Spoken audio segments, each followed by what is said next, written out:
இந்து மதத்தில் தெய்வ சிலைகளை கல்லில் அமைப்பது ஏன்?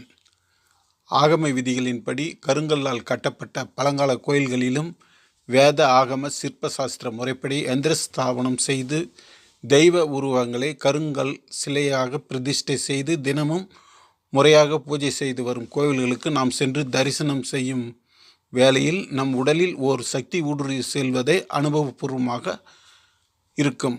ஆகவே தான் பெரும்பாலும் சிலைகளை கருங்கல்லால் வடிவமைக்கிறார்கள். தமிழ்நாட்டில் உள்ள எல்லா கோயில்களிலும் விக்கிரகங்களை உலோகத்தால் செய்யாமல் கருங்கல்லால் செய்கிறார்கள். இதற்கு முக்கிய ஒரு காரணம் உள்ளது. உலோகத்தின் ஆற்றலை விட கருங்கல்லின் ஆற்றல் பல மடங்கு அதிகமானது. எந்த சக்தியையும் தன்வசம் இழுத்து கொள்ளும் தன்மையுடையது கருங்கல். இதில் நீர், நிலம், நெருப்பு, காற்று, ஆகாயம் என்னும் பஞ்சபூத தன்மைகள் அடங்கியுள்ளன. இது வேறு எந்த உலோகத்தாலும் வெளிப்படுவது இல்லை. நீர் கல்லிலிருந்து நீரூற்று உருவாகிறது. கல்லில் நீர் உள்ளது. எனவே தான் நீர் தனது இயல்பான குளிர்ந்த நிலையிலிருந்து மாறாமல் இருக்கிறது. கர்நாடக மாநிலத்தில் சில கோவில்களில் கல்லில் நீரூற்று வருவதை காணலாம். நிலம். பஞ்சபூதங்களில் ஒன்றான நிலம் கல்லின் மேல்தான் உள்ளது. பல கோடி ஆண்டுகளுக்கு முன் உருவான உருண்ட பாறை மீது மண் சேர்க்கப்பட்டு இந்த பூமி உருவானதாக ஆய்வுகள் கூறுகின்றன. நெருப்பு. கல்லில் நெருப்பின் அம்சமும் உண்டு. கற்களை உரசினால் நெருப்பு உருவாவதே இதற்கு சான்று.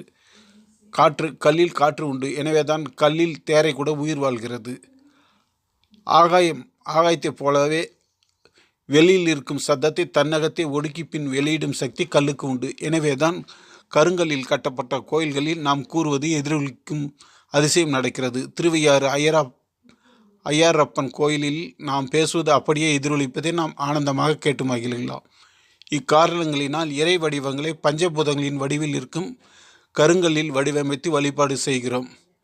அபிஷேகம், அர்ச்சனை, ஆராதனைகள் முறைப்படி செய்யும்போது ஒரு கோவிலின் பஞ்சபூதங்களின் தன்மை அதிகரிக்கிறது. அக்கோவிலில் நாம் வணங்கும் போது நம் உடலில் நல்ல அதிர்வுகள் உண்டாகி அதன் மூலம் நாம் வாழ்வில் நல்ல பயன்கள் ஏற்படுகிறது.